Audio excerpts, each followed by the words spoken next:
She walked out of the house, but she didn't just leave behind memories. She may have walked away from $138 million. Days after Diogo Jota's tragic death, the woman at the center of the heartbreak, Ruth, quietly disappeared from the home they once shared. No press release. No explanation. No closure. And according to multiple sources close to the family, she didn't leave on her own terms. What happened behind closed doors after that has shaken fans, fueled tabloid headlines, and triggered a bitter divide between grief and justice.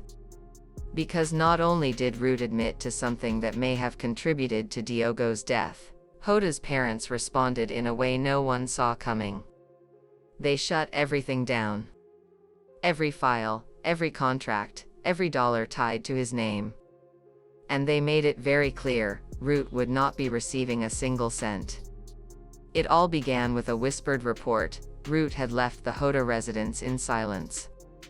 She hadn't returned since. For days after Diogo's funeral, reporters noticed she was no longer present, her car gone from the driveway. One neighbor reportedly told Portuguese press that she left in the early morning hours, wearing black, carrying a single bag. Some say she was asked to leave. Others believe she made the decision after realizing the damage her confession had caused. But whatever the reason, her departure marked the beginning of a much larger unraveling.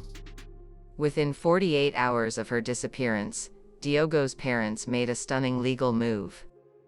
They ordered all financial documents related to their son to be sealed. Not just his club salary or endorsement deals, but also his private life insurance, an estimated $138 million in total value. According to insiders close to the legal team, the family was determined to prevent Ruth from having any financial claim to the estate. Even memorabilia and shared assets were reportedly being held back. It was, as one family friend described it, a complete legacy lockdown. But why such a severe response? What had Ruth said that shifted everything? It came out during a formal police interrogation. Ruth, visibly shaken and emotional, admitted to a mistake that still haunts her. Through tears, she told investigators that she had accidentally given Diogo 2 sleeping pills the night of the crash. They were meant for her. She'd taken them before. She said she needed them to sleep after a long day. But that night, exhausted and disoriented, she made a fatal error. "I thought I took them," she told officers, "but it was him. I left the glass near him without thinking." She explained that Diogo had looked tired but insisted on driving himself home. "I didn't want him to go," she added. "But I didn't stop him either." Her voice cracked as she admitted the possibility that those pills, meant for her, may have been what caused him to lose control of the car. Toxicology reports confirmed the presence of sedatives in Diogo's system at the time of the crash. The dosage matched what Ruth described. Police did not initially suspect foul play, but the confession changed the tone of the investigation. Not because it was criminal, but because it might have been preventable. And that's where things get even more complicated. What the public didn't know at the time was that Diogo had been battling a lung infection in the weeks leading up to the accident. Private medical files, later leaked to the press, revealed he was taking daily medication to manage inflammation and chest congestion. His doctors had warned him to avoid sedatives or anything that could compromise his breathing. If Ruth had known this, and still made the mistake, it could elevate her actions from carelessness to something closer to negligence. The night of the crash, Ruth said Diogo looked pale. Tired. But he waved off her concerns and left anyway. She remembers falling asleep on the couch. When she woke up, he was gone. And hours later, the police were at her door. For Diogo's parents, this was more than an accident. In a powerful press conference days after sealing the financial documents, they spoke out for the first time. His mother stood holding a photo of her son and said, "He trusted her. And now he's gone." His father added, "We are not looking for vengeance. We are asking for accountability." Their lawyer explained the family's position in blunt terms. Root would not be receiving any money from Diogo's estate. Not from his football contracts. Not from endorsements.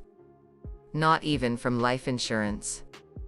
They were also considering legal avenues to pursue a case of involuntary negligence, though no formal charges had been filed as of yet.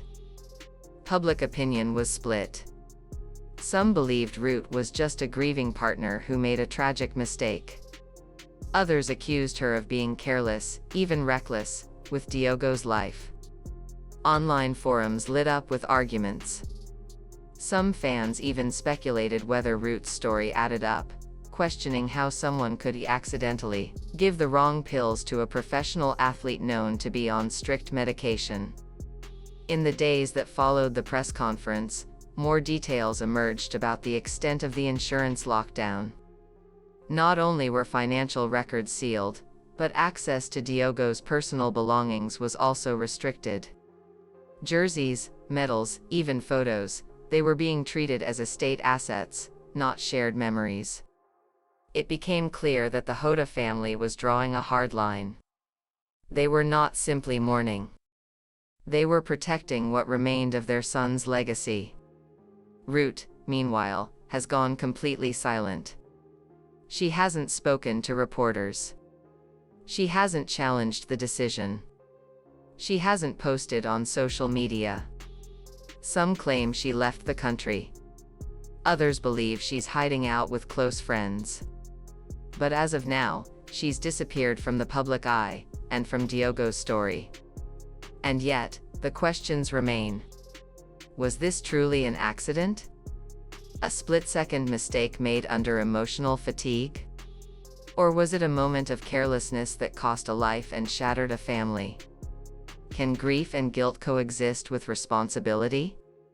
What's clear is that Diogo Jota's death wasn't just the end of a rising star's career. It exposed the delicate threads that tie love, trust, and accountability together. It showed how one small action, one forgotten pill, one exhausted mistake, can ripple out into a storm no one saw coming. Now, the $138 million that Diogo left behind sits locked behind legal walls. His parents have vowed to honor his name, protect his memory, and keep Root out of it all. But the truth? It's harder to bury than anyone expected. Because long after the headlines fade and the lawyers finish their work, people will still ask, what really happened that night? And could it have all been prevented? No one has the answer. Not even Root.